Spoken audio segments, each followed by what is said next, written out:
কখনো কি রাতে একা বসে মনে হয়েছে ছোটবেলাটা কত সুন্দর ছিল? তখন মনে হতো বড় হয়ে গেলেই জীবন সহজ হয়ে যাবে, নিজের টাকা থাকবে, নিজের সিদ্ধান্ত থাকবে, কেউ বকবে না, কেউ বাধা দেবে না, স্বাধীনতা থাকবে আর থাকবে শান্তি। কিন্তু বড় হতে হতে একদিন আমরা বুঝলাম জীবন আসলে গল্পের মতো সহজ নয়। শৈশবে আমাদের দুনিয়া ছিল ছোট, স্কুল, বন্ধু, খেলাধুলা আর পরীক্ষার ভয়, এই ছিল সব চিন্তা।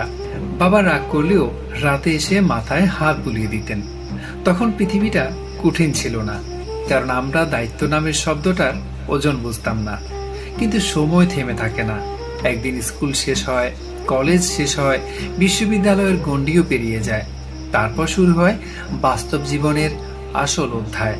চাকরি পাওয়ার চাপ, নিজেকে প্রতিষ্ঠিত করার যুদ্ধ, পরিবারের প্রত্যাশা, সমাজের তুলনা, ব্যর্থতার ভয়, ভবিষ্যতের অনিশ্চয়তা, সব মিলিয়ে যেন অদৃশ্য এক বোঝা ধীরে ধীরে এসে বসে আমাদের কাঁধে। তখন আমরা বুঝতে পারি বড় হওয়া মানে শুধু বয়স বাড়া নয়, বড় হওয়া মানে প্রতিদিন একটু একটু করে যুদ্ধ করতে শেখা। জীবনের সবচেয়ে অদ্ভুত বিষয় হলো একটা সমস্যা শেষ হতে না হতেই আরেকটা সমস্যা দরজায় কড়া নাড়ে।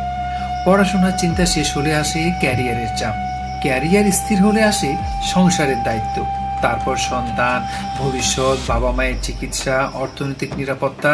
চিন্তার তালিকা যেন কখনোই শেষ হয় না। আর তখনই মানুষ একদিন ক্লান্ত হয়ে বলে, জীবনটা এত কঠিন কেন? কিন্তু সত্যিটা হলো জীবন কখনোই সহজ ছিল না। আমরাই ছোটবেলায় জীবনকে সহজ ভেবেছিলাম। তবে এখানেই শেষ নয়, এই কঠিন জীবনের মধ্যেই লুকিয়ে আছে মানুষ হয়ে ওঠার সবচেয়ে বড় শিক্ষা। কারণ কঠিন সময়ই মানুষকে শক্ত করে, ব্যর্থতা মানুষকে ধৈর্য শেখায়, অপেক্ষা মানুষকে পরিণত করে, আর সংগ্রাম মানুষকে নিজের আসল শক্তির পরিচয় দেয়। যে মানুষ কখনো কষ্ট দেখেনি সে জীবনের গভীরতা বুঝতে পারে না। জীবন আসলে সহজ হওয়ার জন্য নয়, জীবন অর্থবহ হওয়ার জন্য।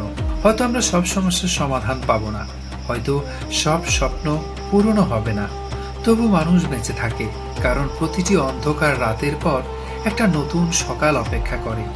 তাই জীবনকে সহজ করার চেষ্টা না করে নিজেকে শক্ত করার চেষ্টা করতে হবে।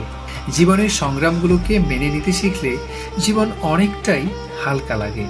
হয়তো জীবন কখনো সহজ হবে না, কিন্তু আপনি হয়ে উঠতে পারেন আরো শক্ত, আরো জ্ঞানী, আরো ধৈর্যশীল। আর সেটাই একজন মানুষের সত্যিকারের বিজয়।